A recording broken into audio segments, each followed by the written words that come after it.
Ela veio com um bolo e saiu com o coração molhado. A chuva vinha grossa, azulada no fim da tarde, como se a cidade tentasse lavar alguma coisa velha e pesada que o vento não conseguia tirar. Do outro lado do portão, imóvel e reluzente, duas figuras pequenas contra a chuva, uma mulher de cabelos brancos enrolados num coque e um homem de mãos calejadas segurando a tampa de uma bandeja, avançavam devagar pelo caminho de pedras. O cheiro de fubá quente escapava, tímido, da caixa encharcada. Gotas desenhavam pequenas crateras na massa dourada, que já começava a murchar. Quando tocaram a campainha, o som ecoou vazio no hall grande da mansão. O som foi por sobre os quadros, pastas e troféus que guerreavam por espaço na parede. A campainha pareceu, por um segundo, uma pergunta feita em vão. Eduardo estava na sala, o corpo curto recortado na cadeira de couro, as mãos num mundo próprio. O celular, o controle, um jornal que ele não lia de verdade. Tinha o rosto de uma juventude que tentava se encaixar no molde que o pai moldara à sua volta. Terno bem cortado, cabelo arrumado, a expressão sempre na defensiva. Desde menino, ele aprendera que a imagem contava antes da história. Aprendera também, dolorosamente, a ocupar menos espaço, não só pela estatura, mas pela certeza de que menos era menos demanda, menos visibilidade, menos chance de atrapalhar a agenda alheia. Do lado de fora, a mulher tirou a capa do bolo com a ponta dos dedos, como se segurasse uma promessa. Seu Anselmo, lento como móveis antigos que ainda guardam o cheiro de verniz, apoiou-se no ombro dela. Eles eram simples, botas gastas, casaco puxado até o pescoço, o jeito de quem caminhou muitos quilômetros por terra batida e sabe esperar sem pressa. Ela olhou para o grande portão e sorriu com a coragem frágil de quem carrega mais memórias do que resistência. Se chamavam Dona Lourdes e seu Anselmo. Ela era, para alguns, apenas a mãe do homem que morava ali. Para outros, era a lente onde o passado morava inteiro. Cozinhas com janelas abertas, sapatos enfarinhados, jabuticabeira debaixo de sol. A chuva repicou mais forte. Eduardo levantou-se com a maneira precisa de quem ensaia uma cena várias vezes. Abriu a porta? Não abriu. Deixou que o corredor se enchesse do som do portão automático. A tensão da mansão virou um gesto mecânico. O portão fechou num sussurro seco. Do lado de fora, o sopro de esperança transformou-se em invisibilidade em poucos segundos. Eles ficaram ali, debaixo da chuva. Alguém poderia dizer que foi um descuido, uma campainha se ouvir, a pressa do momento, mas quem estava do outro lado sabia que aquilo era uma decisão. A porta não se abriu, o portão se fechou. Eduardo? A voz de Dona Lourdes teve aquela maciez que rouba o frio. Filho, sou eu, deixa abrir, faz favor. Do outro lado do vidro, o rapaz virou o rosto. Seus olhos encontraram os dela, e havia ali a mistura de reconhecimento e algo que parecia vergonha. Verônica costumava dizer que vergonha é um idioma social. Ensina a quem tem para se proteger do que o mundo pode achar. Aquele portão era uma tradução silenciosa desse idioma. As mãos de Dona Lourdes apertaram a bandeja como quem segura um pedaço de casa. Seu Anselmo tentou rir, um som que parecia quebrar, e a chuva os assistiu. Por dentro, no corredor espelhado, mais do que água, batia um silêncio de décadas. O silêncio das ausências. Faltavam risos, faltavam convites para o almoço de domingo, faltava o pé descalço no quintal. Eduardo ficou parado e puxou a porta com força, não para abrir, mas para se proteger do que havia vindo com eles. A porta fechou, mais uma vez. A cena atravessou como um golpe. O bolo, prometido para uma tarde de reencontro, agora sentiu o peso da chuva e da recusa. O fubá afundava na bandeja, as migalhas se espalhavam entre as gotas. Dona Lourdes levou a mão ao peito, não por aflição apenas, mas porque o peito é o lugar onde se arquiva o que o mundo nos devolve. Ela sabia, em cada osso, que não podia forçar portas. Seu Anselmo, que tinha vivido guerras e colheitas, deixou que o silêncio fosse seu protocolo. Dentro do carro preto que aguardava no portão, sempre pronto, sempre limpo, Marcos assistiu à cena da janela. O som do limpador de para-brisa marcava um ritmo de escolhas. Ele apertou a mão no joelho e, por um instante, foi apenas um homem que via dois velhos tremendo na chuva. Depois, o tratamento automático. Reavaliou a situação pelo custo de exposição. Recolheu os ombros. Ali, entre a cortina de chuva e a luz do painel, houve um cálculo.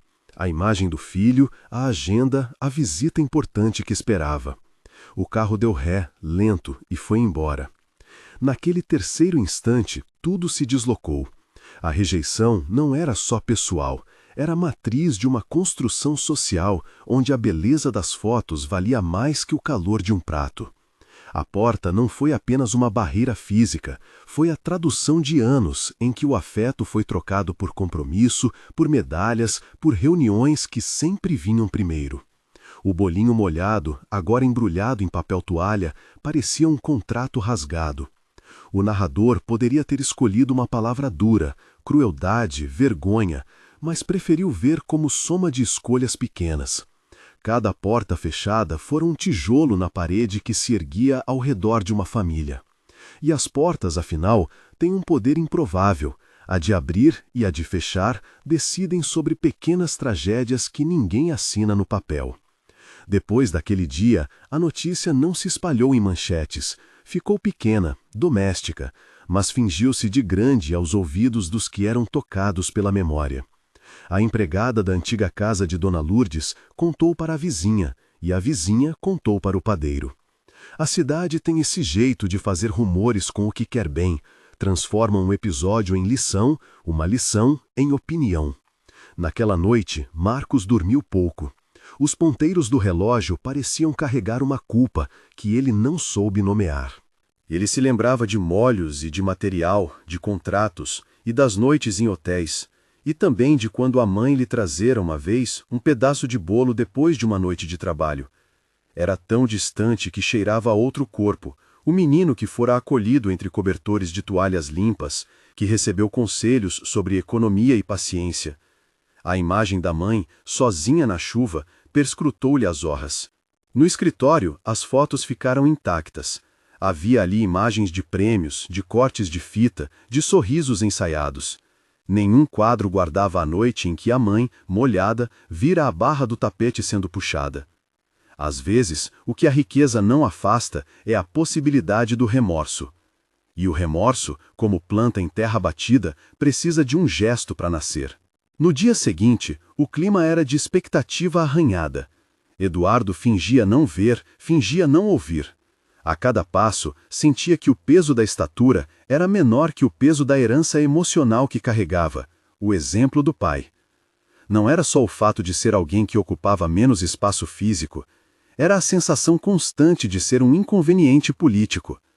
Ele tinha aprendido a encurtar sua presença, a falar baixo, a fazer piadas para que rirem primeiro dele antes que pudessem notar outra coisa. Isso o protegia e o aprisionava. Dona Lourdes e seu Anselmo não ficaram à toa. Alugaram um táxi e voltaram para a casa que conheciam melhor, uma casa com janelas que pareciam braços estendidos. Lá, entre a jabuticabeira e o quintal batido, a cozinha os aguardava com a memória. No fogão, o cheiro do bolo que ainda aquecia suas mãos era menor do que a vontade de tomar partido da reconciliação. Ela sentou-se, enxugou as mãos no avental e contou baixinho uma história que parecia não ter nada a ver com nenhuma porta. Lembra quando o homem plantou a árvore só porque tinha medo de que a sombra sumisse no verão? Disse ela, como quem testa o terreno. A árvore demora, mas quem planta rega. Seu Anselmo riu com um som seco. A sombra demora, Dona Lourdes. A vontade do outro também. Não se apressa o coração. E ali, ao redor da mesa que rangia, foi se formando um plano de coisas pequenas e concretas. Não prometeram milagres, não inventaram palavras grandes. Havia apenas a convicção de que o retorno às raízes poderia romper o fio da indiferença. Eles decidiram que iriam, em pessoa, buscar aquilo que havia ficado pendurado no portão, a possibilidade de estarem novamente juntos. Enquanto isso, Marcos fazia o que sabia melhor, ponderava consequências. Chamou Eduardo para falar. O tom, à primeira vista, deveria ter sido de um pai autoritário que puxava o filho pelo colarinho, mas havia algo diferente naquela vez. Havia um sujeito que notara, finalmente, que o buraco que a riqueza não cobriu era feito de coisas pequenas. Sentou-se na frente do filho, encontrou sua expressão fechada e tentou sondar o que se passava. "O que aconteceu hoje na porta?" perguntou ele, direto. A frase era curta, como quem pede documento na barreira. Eduardo ergueu o olhar. Não disse de imediato que havia medo, nem que sentia a necessidade de ser aceito por um padrão que ele próprio não conseguia medir. Em vez disso, saiu uma desculpa pronta. Tinham pessoas a receber, compromissos, fotos. As palavras soavam como recortes, práticas, limpas, sem costuras. "Eu não quis", começou ele, e a frase morreu num encolher de ombros que precisava esconder muito mais do que a única sentença deixaria ver. "Eu achei melhor. A mãe não precisava atrapalhar." Marcos notou no som dos seus próprios dentes um eco de familiaridade. Aquele cálculo, aquela frase, já fora desse botão muitas vezes. Era a voz da estratégia, da imagem. E quando a noite o cobriu, percebeu que aquilo que tentava controlar crescia e apertava o filho dentro de expectativas. A conversa degenerou em acusações sussurradas. O pai falou do preço da exposição, do desejo de proteger a família de julgamentos mesquinhos. Eduardo respondeu com a irritação de quem foi empurrado pela própria casa. Ao final, as palavras ficaram por dizer, as falhas entre as frases se tornaram abismos invisíveis. Não houve briga física, mas houve um tipo de ruptura que não se cura com um pedido de desculpas dito num corredor. Algumas horas depois, quando Marcos saiu para fumar no jardim, viu vindo pela rua molhada Dona Lourdes e seu Anselmo novamente. Eles tinham ido à casa certa, queriam só falar, e acharam que a chuva não seria obstáculo. Ao vê-los, Marcos sentiu algo desconfortável nas raízes do estômago. Parou, chamou-os, abriu o portão.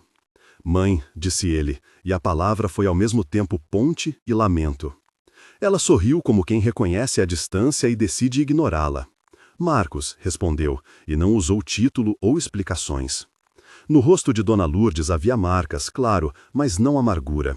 Havia um modo antigo de quem aprendeu a escolher as batalhas.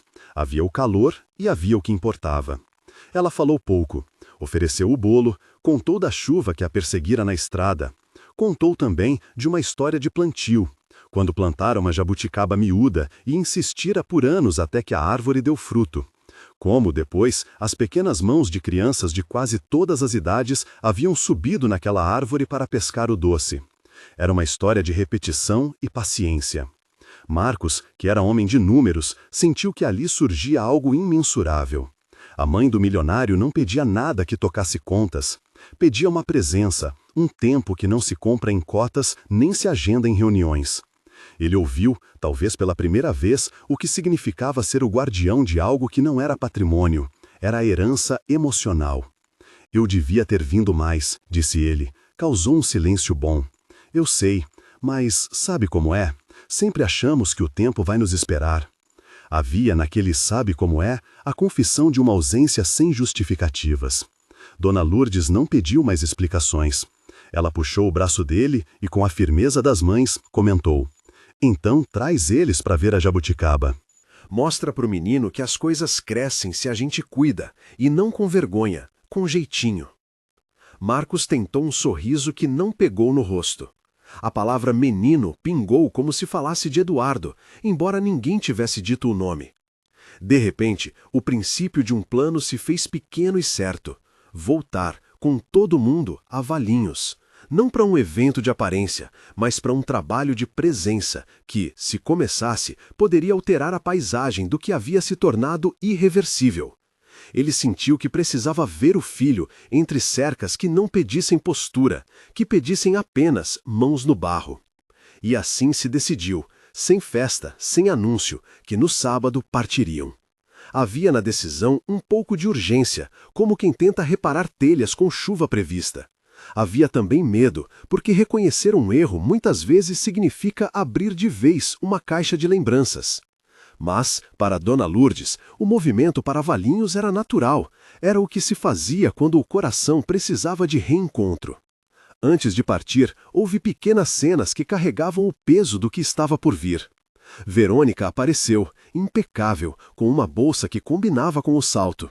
Olhou a fotografia da mãe, mirou o bolo encharcado e fez um gesto cortês que tentava traduzir simpatia.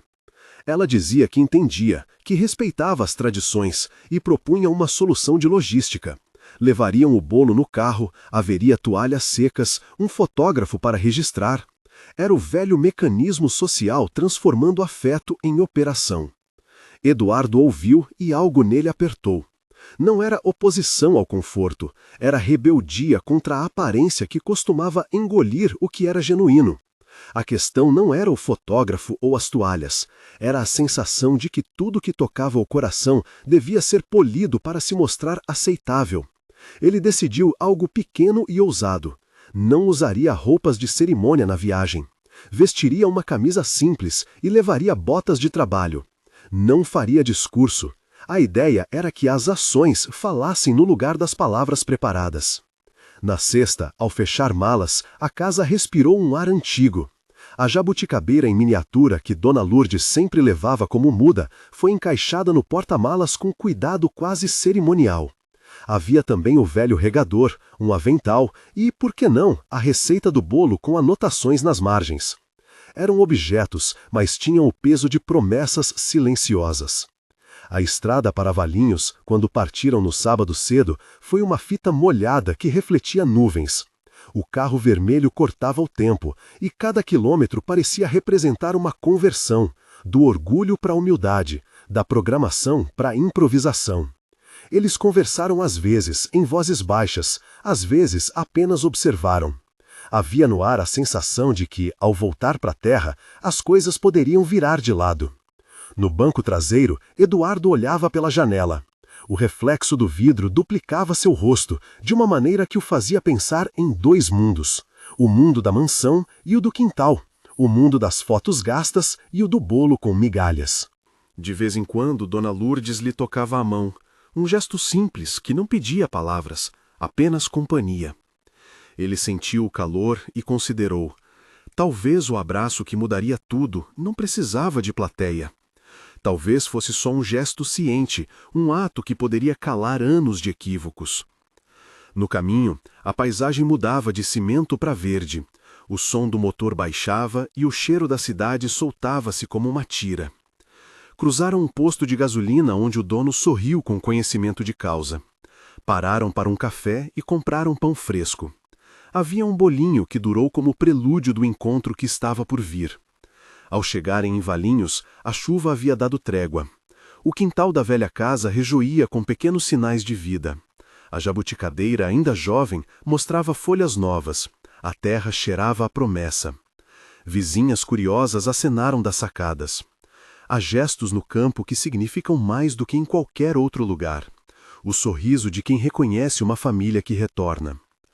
A recepção foi, ao mesmo tempo, calorosa e contida. A cozinha cheirava café e canela.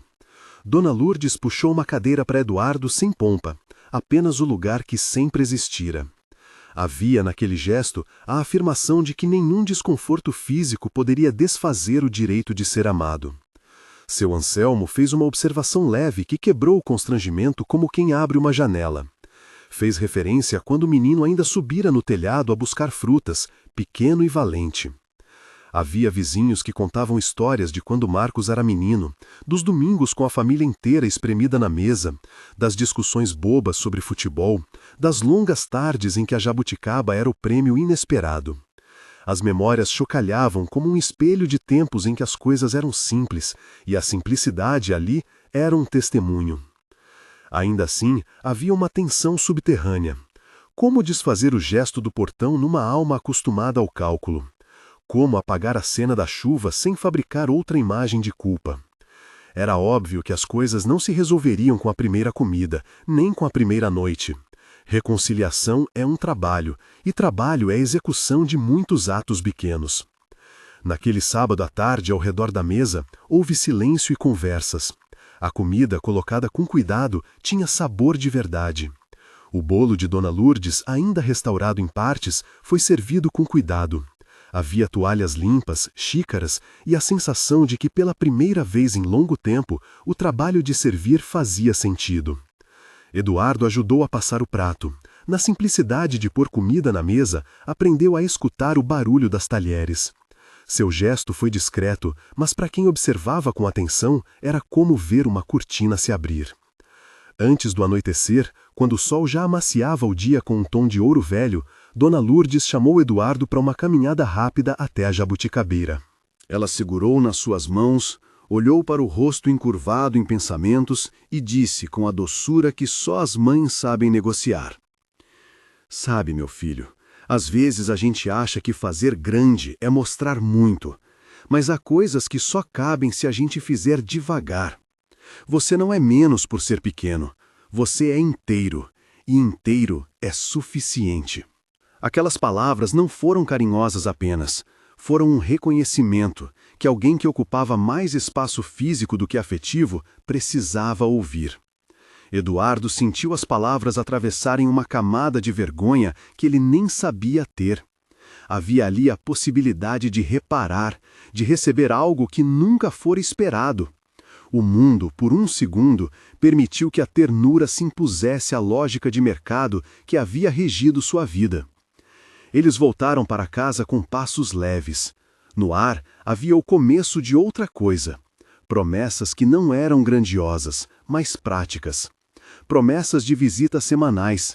Promessas de ajudar a plantar novas mudas. Promessas de ouvir mais do que dar ordens. Nada mágico, tudo concreto. E, ainda assim, uma pergunta ficava no ar: como converter uma decisão em hábito? Como substituir o gesto de fechar portas por um gesto que as abrisse de verdade? Havia receios, medos de recaída, o peso de antigos exemplos. A jabuticabeira, plantada em vaso no quintal, não garantiria frutos em uma estação. Era preciso cuidado. Mas o cuidado, quando assumido, já é um começo. O fim do sábado trouxe um céu limpo e estrelas tímidas. No quarto de hóspedes, Eduardo deitou-se com o som distante das conversas. Pensou nos caminhos que o levaram até ali. A solidão em meio aos móveis caros, o peso de uma geração que mediu afeto em produtividade. Ele sabia que o abraço que mudaria tudo não seria algo teatral, seria feito de gestos pequenos. Colher um fruto, ouvir a história novamente, ligar às segundas. E talvez, se houvesse coragem, poderia começar por aquele gesto que não pedira a plateia. Um abraço dado na planta do quintal, com chuva ou sem chuva, sem espectadores, só mãos e respiração. Na manhã seguinte, antes do café, Dona Lourdes acordou com o costume de quem vive na mesma casa há muito tempo. Caminhou até a cozinha e, entre o vapor do café, pegou a bandeja com os restos do bolo que ainda respirava. Olhou para a janela, para a cidade que parecia distante e fez uma coisa simples: deixou um bilhete. Não um bilhete de repreensão, mas um pedaço de história costurado em palavras pequenas. Ela escreveu: "Raízes, volte para elas." Dobrou o papel com uma calma que só o tempo concede e prendeu no bolso do casaco de Eduardo, como quem deixa uma chave sobre o tapete. Era um convite e um lembrete. Não prometia soluções, apenas um caminho. Quando Eduardo encontrou o bilhete, leu em silêncio. O papel era fino, mas pareceu-lhe sólido. Havia ali a oferta de um mapa. Decidiu naquele instante que faria um gesto. Não sabia ainda qual gesto seria definitivo. O que sabia era que queria provar diante de si que podia ser diferente. E foi então, num desses instantes em que a vida oferece uma fresta, que a narrativa do que seria o abraço começou a se formar, sem ruído, sem anúncio. Havia um caminho à frente, cheio de trabalho, de escolhas repetidas. E havia também o medo de que tudo pudesse voltar à velha prática, o portão fechado, a bandeja molhada, a sensação de que o tempo é algo que se toma por empréstimo em vez de dividir. No entanto, quando se trata de famílias, as mudanças reais raramente vêm de sermões. Vêm de mãos que tomam outras mãos, de pratos que são passados sem culpa, de promessas que ganham forma em pequenas ações. E assim, Entre a chuva que ficou para trás e a terra úmida à frente, entre a bandeja que aguentava o peso das gotas e o bilhete dobrado, eles começaram a caminhar na direção de algo que se parecia muito com recomeço. A estrada de volta, algumas horas depois, trouxe as nuvens baixas como se tivessem ouvido as resoluções e quisessem benzer o caminho.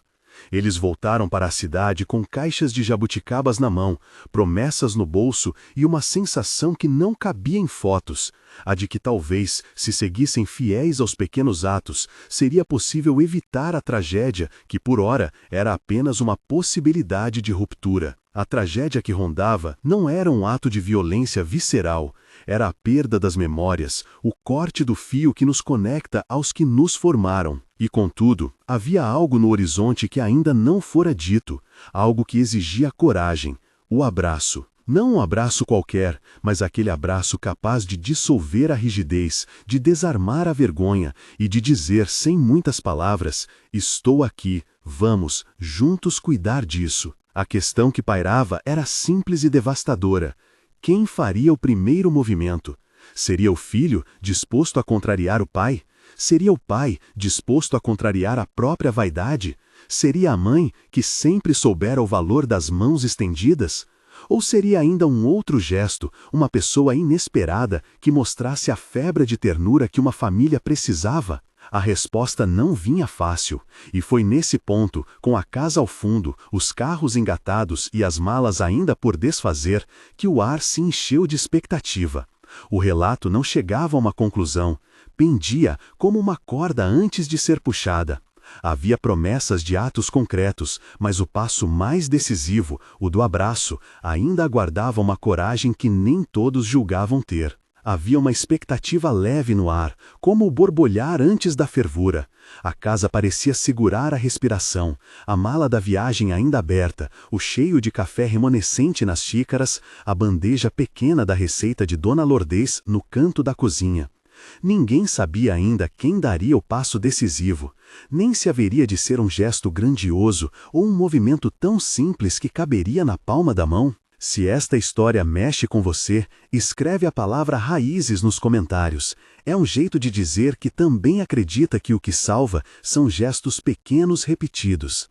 Os dias que se seguiram foram de tentativa e ajuste, como quem aprende a tocar uma música nova lendo a partitura aos poucos. Eduardo voltou ao trabalho, mas com o corpo e a mente menos estreitos. Não fez anúncios. Não quis que ninguém visse sua contrição em forma de bandeira. Preferiu que fossem as ações que falassem. Ligava às segundas-feiras para saber se a avó precisava de alguma coisa. Pagava uma feira entregue com frutas da estação. Arrumava a varanda onde a jabuticabeira ficara em um vaso emprestado. A cada ligação, sua voz parecia ganhar espaço.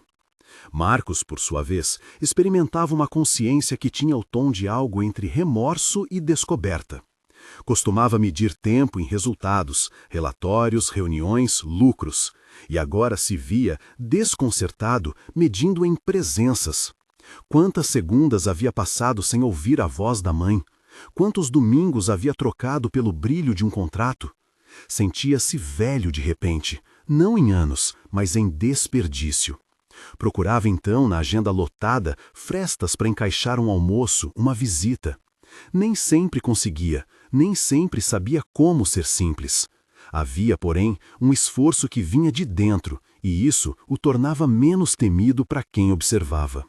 Verônica reagiu com a naturalidade de quem vive em estruturas que não mudam de uma hora para outra. Às vezes dissonante, às vezes gentil comedida, ela insistia nas aparências que conhecia.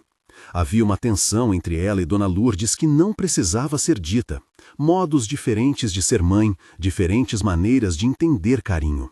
Verônica via, sem dizer, que a presença incômoda de raízes podia atrapalhar uma imagem perfeita. Dona Lourdes, por outro lado, ria dessas diferenças como quem já aprendeu que o mundo tem lugar para a vaidade e para a ternura, e que ela escolheria a segunda. Uma tarde, semanas depois da viagem, houve um evento na casa. Um jantar com clientes de Marcos, gente que via o mundo em termos de projetos e resultados. Marcos sentira desde cedo que este era um momento delicado e pensou, em silêncio, que seria melhor não misturar o círculo profissional com o círculo íntimo, que ainda se recompunha. Preferiu não convidar a mãe para aquela noite formal. Pensou, erroneamente, que protegia-a. Pensou, afinal, no que sempre pensara: imagem. Dona Lourdes soube do jantar por vizinhos e, sem alarde, arrumou um vestido simples, lavou a cara com água morna e preparou um pão. Não foi para causar cena, foi porque o desejo de estar junto aos que amava era mais forte do que os protocolos. Ao chegar, foi recebida por uma empregada que a conduziu ao hall com aquela delicadeza educada que tenta aplacar a estranheza. Ela sorriu para os convidados, aceitou uma xícara de chá e ficou perto da cozinha, onde sempre acontecem as conversas mais verdadeiras. Eduardo, que não sabia ainda perder a oportunidade de surpreender, foi ao encontro da mãe sem avisar. Sabia da sua presença e, ao contrário do que o orgulho social lhe ensinara, decidiu atravessar a sala cheia, pagando o preço do constrangimento se fosse necessário. Enquanto a conversação corria em torno de gráficos, fusões e saídas estratégicas, Eduardo caminhou com passos que pareciam calibrados por uma decisão íntima. Vestia uma camisa simples, sem a pretensão dos eventos, e seus olhos procuravam apenas o lugar onde sua avó estava sentada, como se orientasse um mapa muito antigo. Quando o viu, Dona Lourdes ergueu o rosto e os olhos se encheram de uma surpresa suave. Havia naquela expressão a compreensão de que um gesto poderia ser mais decisivo do que muitos discursos. Eduardo parou diante dela e, por um segundo, o ruído entornou como música distante. Ele não anunciou nenhuma grande declaração, não pegou microfones, não pediu permissão. Aproximou-se e, com a naturalidade de quem devolve algo ao seu lugar, envolveu a mãe num abraço que foi ao mesmo tempo pedido e oferta. O abraço foi simples e denso. Havia peso nos ombros de ambos e havia leveza também, a leveza de quem reconhece que pertencer é um verbo que se pratica. Encostaram as faces, as mãos se arrumaram como se reencontrassem um hábito antigo. Alguns convidados se calaram, outros continuaram a falar com voz mais baixa. Marcos, que atravessara a sala em busca de Eduardo por motivos de protocolo, viu o movimento do abrigo.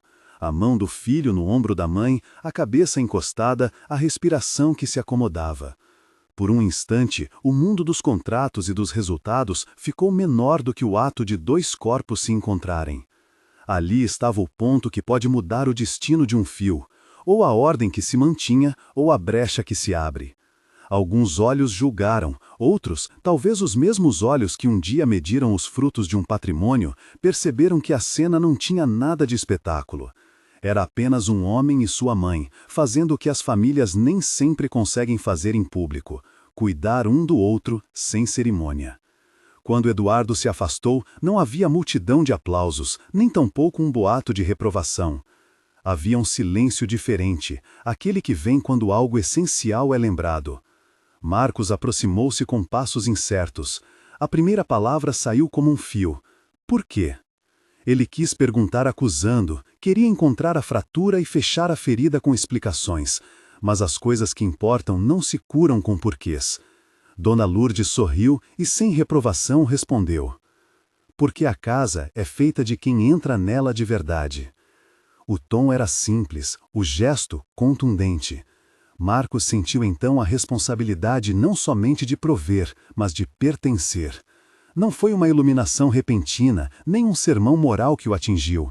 Foi a sensação prática de que, se seguisse fechando portas, talvez perdesse algo irreparável. Era como se o abraço tivesse acendido nele a visão do que poderia se perder, não bens, não imagens, mas a presença das mãos que um dia o haviam amparado. O que o abraço evitou não foi um ato físico de violência. Evitou algo menos óbvio e mais devastador: a ruptura que se transforma em silêncio absoluto, em portas que já não se abrem, em chamadas não atendidas, em aniversários que passam sem mencionarem quem foi. O gesto acalmou uma maré que vinha empurrando para longe o que era mais precioso. O abraço foi a ponte, frágil e decisiva. A cena daquele jantar virou uma conversa nas semanas seguintes. Alguns amigos elogiaram a coragem silenciosa de Eduardo. Outros, mais surpreendidos, perguntaram aos sussurros o que havia mudado. Marcos, internamente refém de velhas certezas, começou a fazer pequenas mudanças que pareciam insignificantes para quem não olhava com atenção, mas eram profundas quando somadas. Marcou dias fixos para visitas à mãe. Aprendeu a cozinhar o que ela gostava, não para impressionar, mas para compartilhar tempo. De vez em quando, ao voltar de agendas, trazia no porta-malas uma sacola com frutas ou um bolo comprado de esquina, como quem reconhece que a vida precisa de alimentos simples. Eduardo, por sua vez, passou a fazer algo que para ele era revolucionário. Assumiu publicamente seu desejo de estar perto da família, sem pedir permissão para ser quem era. Em rodas de amigos, falou sobre o que aprendera no quintal da infância. Trabalhou menos a aparência e mais os afetos, e encontrou nisso um tipo de coragem que o fez crescer não em centímetros, mas em sentido. As mudanças não foram lineares, houve recaídas. Um domingo, por exemplo, Marcos recebeu uma proposta de viagem para fechar um contrato que parecia urgente. Prometeu à mãe que voltaria para o almoço, mas uma ligação de última hora o prendeu no escritório. Dona Lourdes esperou. O almoço ficou frio. Quando ele voltou, encontrou o silêncio de quem se sente rejeitado outra vez. O abismo de antes mostrou as suas arestas, e ficou claro que não se reconstrói uma casa com um único gesto, precisa-se de muitos pequenos tijolos. Mas havia algo que aumentava a chance de reparo: a presença de Eduardo. Ele vinha nos dias certos, arrumava a mesa, ria com as histórias de infância, lembrava cacarecos que só quem viveu ali lembraria, como o rumor das abelhas na lata do mel, a lâmpada que piscava no fundo da varanda. Era como se, pela insistência, se fosse reescrevendo a partitura da casa. E as partituras, quando repetidas, viram hábito. O quintal da cidade ganhou aos poucos cópias da jabuticabeira. Marcos, que gostava de controlar grandes projetos, surpreendeu a si mesmo ao adotar um pequeno ritual: regar uma das mudas sempre numa sexta-feira, à tardinha, quando o sol já inclinava. Ele fazia isso sem mostrar, era seu segredo. Dona Lourdes ia ao quintal sem perceber e via o homem que ela conhecera em outra época curvado numa atividade que não trazia benefício econômico imediato, apenas a sensação de cuidar. Com o tempo, a jabuticabeira plantada no vaso da varanda foi replantada em um canto do jardim. Sentar junto à árvore tornou-se para eles um jeito de marcar o passo do reencontro. Eduardo trouxe uma caixa de ferramentas, aprendeu a cavar, a misturar terra, a colocar o adubo certinho. O trabalho do cuidar aproximava corpos e palavras. Poucas coisas ensinam tanto quanto a tarefa manual. É impossível permanecer indiferente enquanto se cuida. Houve também momentos públicos que testaram o tecido que se vinha costurando. Em uma reunião social, um contato de trabalho de Marcos, com uma rispidez de discurso, falou alto sobre imagens que precisam ser levadas à zona de segurança. Verônica sorriu, condescendente, e foi ali, diante de pessoas que ainda julgavam pela aparência, que Eduardo fez um gesto pequeno e potente. Segurou a mão da avó e falou, sem alarde, sobre o gosto da jabuticaba que lia nas memórias, sobre as noites em que a avó me embalara, sobre a forma como um bolo de fubá parecia resolver um mal-estar. Não havia desafio na sua voz, havia afirmação. Um silêncio tomou o lugar da conversa superficial. Afirmar a sua relação com a mãe foi, naquele ambiente, pôr as coisas no devido lugar. Marcos começou a ouvir outras vozes, a do filho, que encontrara a força no cuidado simples, a de sua própria mãe, que prosseguia sem mágoa, mas com firmeza. Não era culpa ostentada, era convicção prática. E convicção prática tem força de mudança. Ele alterou contratos, reordenou agendas, delegou mais para poder estar quando importava. Não era perfeição, era tentativa, e talvez por isso era mais próxima da sinceridade. Os meses passaram, e o que antes ameaçava ser tragédia, o corte definitivo, transformou-se em processo. Havia reconciliações que não apagavam o passado. Havia, no entanto, gestos que impediam o distanciamento irreversível. O abraço, aquele na sala do jantar, ficou como imagem guia. Quando a casa tremia, lembravam-se de que um corpo pode procurar outro e, sem cerimônia, encontrar. As visitas foram se repetindo, os domingos ganharam novos rituais, as segundas chamadas telefônicas não faltavam mais. Aos poucos, o calor de antes voltou ao cotidiano. E então veio o dia que ninguém esperou, mas que todos comemoraram. A jabuticabeira plantada no quintal da mansão deu os primeiros frutos. Não havia festa de inauguração nem cerimônia formal. Havia, sim, o barulho genuíno de quem colhe alguma coisa feita com cuidado. Eduardo subiu numa pequena escada e ofereceu a primeira fruta à avó. Dona Lourdes riu, com olhos molhados de quem sabe a raridade dos pequenos milagres. Marcos olhou e, sem palavras, sentiu que tudo aquilo valera a pena. Não do ponto de vista financeiro, mas do ponto de vista humano. Houve, claro, quem dissesse que nada mudara, que permaneciam as tensões, as fricções, as ambições, mas as fricções passaram a não ter a mesma força de antes. Quando um conflito surgia, havia alguém para lembrar da comida passada de mão em mão, das segundas-feiras de legação, das pequenas promessas cumpridas. Aos poucos, o calor de antes voltou ao cotidiano. E então veio o dia que ninguém esperou, mas que todos comemoraram. A jabuticabeira plantada no quintal da mansão deu os primeiros frutos. Não havia festa de inauguração nem cerimônia formal. Havia, sim, o barulho genuíno de quem colhe alguma coisa feita com cuidado. Eduardo subiu numa pequena escada e ofereceu a primeira fruta à avó. Dona Lourdes riu, com olhos molhados, de quem sabe a raridade dos pequenos milagres. Marcos olhou e, sem palavras, sentiu que tudo aquilo valera a pena. Não do ponto de vista financeiro, mas do ponto de vista humano. Houve, claro, quem dissesse que nada mudara, que permaneciam as tensões, as fricções, as ambições, mas as fricções passaram a não ter a mesma força de antes.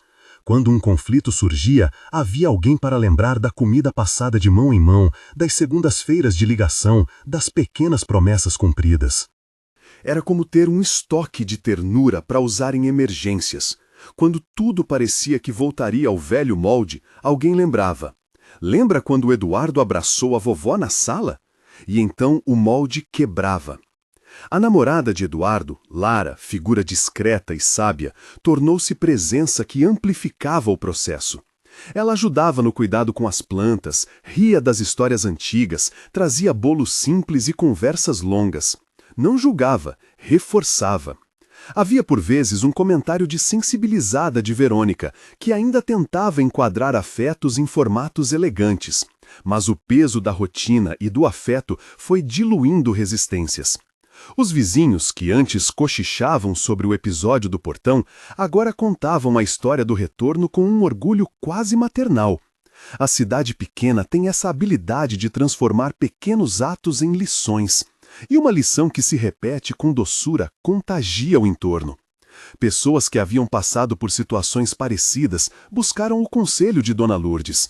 Outras pediram a Eduardo que fosse testemunha de que é possível ser fiel às próprias raízes sem abrir mão do mundo. O abraço tornou-se assim mais que gesto único, foi uma metáfora viva de reconciliação possível. Houve ainda um outro momento que selou talvez a transformação mais visível. Numa tarde de Natal, quando o frio batia e a casa se enchia de parentes, Marcos recebeu uma proposta de trabalho que o levaria ao exterior por meses. Antigamente teria aceitado sem hesitação. Agora, ele ouviu o peso dessa ausência. No jantar, diante da árvore improvisada no hall, ele se levantou e falou com voz trêmula. Pensei em aceitar, disse ele, mas percebi que o que não fiz por vocês não cabe mais em sacrifícios. Vou recusar. Houve um silêncio intenso. Poderia ser uma decisão econômica arriscada, mas era, sobretudo, uma decisão de prioridade. Dona Lourdes segurou a mão dele, sem pompa. Eduardo olhou e as mãos se encontraram. Ninguém precisou de discurso para entender. Era uma vitória pequena, concreta, que mediava o valor da presença. Os anos que se seguiram não apagaram as marcas. Haveriam lembranças amargas que de vez em quando voltariam à tona. Marcos ainda se arrependia de ausências maiores. Eduardo ainda carregava reflexos de vergonha que precisaram ser trabalhados. Mas o que se formou foi um compasso novo. A família passou a medir-se por encontros e não por aparências. O quintal da mansão ganhou uma sombra generosa. A jabuticabeira cresceu e começou a dar frutos com frequência, pequenos globos escuros que lembravam doces e memórias. As visitas se tornaram hábito. Dona Lourdes passou a ter semanalmente o almoço garantido, em casa ou na cidade. Às vezes trazia um bolo, outras vezes apenas palavras. Houve tardes em que sentavam na varanda e contavam histórias, as mesmas de sempre, mas que agora se ouviam com ouvidos atentos. Eduardo trabalhou em projetos que o fizeram sentir útil. Não porque esperasse aplausos, mas porque servir de fato se tornara para ele um verbo que se conjugava com regularidade. Marcos, nos anos que se seguiram, acertou, errou, aprendeu. E em cada erro houve espaço para recomeçar. Em certa ocasião, conversando com um amigo, disse com voz baixa: "A riqueza que vale é a que cabe em pratos compartilhados, e não a que se vê em estampas de jornal." O amigo riu, compreendendo mais tarde que aquilo era um aprendizado arduamente adquirido. A frase virou entre eles forma de se lembrar do que não pode ser vendido: presença. No aniversário de Dona Lourdes, a família se reuniu de novo. Havia bolo, claro, e as jabuticabas foram colhidas frescas do pé, distribuídas como quem oferece um troféu singular. Marcos olhou para a mãe, para o filho, para a namorada de Eduardo, para Verônica, que com o tempo aprendeu a usar seu carinho de modo menos controlado, e sentiu que as coisas haviam mudado, por insistência e por ternura. No fim da tarde, quando o sol abaixou o tom e a casa se encheu de sombras compridas, Dona Lourdes levantou-se e caminhou até a jabuticabeira. Convidou todos. Eduardo riu. A escada era pequena demais para o seu tamanho e por isso foi preciso que alguém a segurasse. Ele subiu com cuidado, esticou o braço e, com um gesto que repetira desde a infância, ofereceu uma fruta à avó. Ela aceitou e, sem planejar, inclinou-se e abraçou-o. O abraço foi longo, não palco, apenas afeto que se reafirmava. Marcos, que observava, percebeu que o que havia sido evitado era, antes de tudo, a perda do direito de pertencer à sua família, e dentro disso, a chance do filho viver sem ter de encolher por causa do olhar alheio. Sentiu um alívio que era, em si, libertador. Ali, entre os ramos carregados e as vozes baixas, ficou claro que evitar a tragédia fora possível porque alguém, primeiro, acolher e depois repetir o acolhimento. A partir daquele dia, a jabuticabeira teve para eles uma espécie de altar doméstico. Era onde se encontravam para acertar a vida, para repartir notícias, para enfrentar desgostos e alegrias. Havia entre eles uma regra tácita. Quando as coisas apertavam, buscavam a árvore. Os anos não deram fim às dificuldades da vida. Houveram perdas, projetos frustrados, doenças de amigos. Mas também houve presença. Mãos que se seguravam, pessoas que vinham, gestos que eram repetidos. O que antes se anunciara como tragédia potencial, o fechamento definitivo da porta, tornou-se um fio que, graças à insistência em pequenos atos, não se rompeu. O abraço, aquele primeiro, foi a imagem que marcou a virada, mas a mudança real aconteceu nas repetições, visitas, telefonemas, pães compartilhados, a poda da jabuticabeira, os domingos à mesa. E em certo dia de primavera, quando as frutas estavam mais doces, Marcos decidiu que havia algo que valia ser contado. Não na imprensa, não em discursos públicos, mas na vida privada que se respira. Chamou Eduardo, Dona Lourdes e Verônica para a varanda. Puxou uma cadeira, olhou para o neto e disse com voz mais calma do que jamais tivera: "Obrigado por me ensinar a fazer o que eu deveria saber desde sempre. Obrigado por não ter deixado a porta se fechar de vez." Dona Lourdes sorriu com aqueles olhos pequenos que pareciam carregar quase tudo o que fora vivido. Eduardo levou a mão ao ombro do avô, que ria com o humor calmo dos que viveram bastante. A cena não era de redenção impossível, era de gente que aprendeu a cuidar. Naquele momento, quem acompanhava a história de fora veria um retrato simples. Uma família reunida ao redor de uma árvore que dava fruto, um homem de baixa estatura que agora não encolhia para caber em expectativas alheias, uma mãe que fora ignorada e que, aos poucos, reencontrara seu lugar. Mas para eles era muito mais. Era o espaço para continuar, para errar sem romper tudo, para aprender que as relações se consertam com tempo e atenção. O abraço que mudara tudo continuou reverberando. Não porque fosse mágico, mas porque havia sido o primeiro ato de coragem que desencadeou outros. Mostrara que o que salva é presença, repetição, serviço, a arte de mostrar-se quando não é conveniente, de segurar a mão do outro quando a cidade diz para virar o rosto.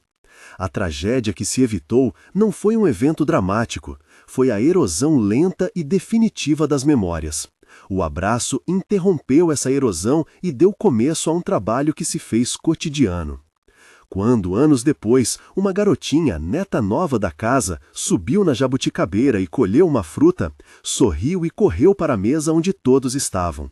Entregou a primeira colherada de sobremesa à avó, que a aceitou com o mesmo gesto de sempre, mãos dadas e riso contido. Eduardo olhou para Marcos e os dois trocaram um aceno que não precisava de palavras. Dona Lourdes, com o rosto iluminado, murmurou algo que se tornou a última linha do que aprenderam. Depois da chuva, o amor floresceu de novo. Se essa história tocou seu coração, compartilhe com alguém que precisa lembrar do valor das pequenas presenças. Inscreva-se no canal para ouvir outras histórias que falam de reconciliação e esperança.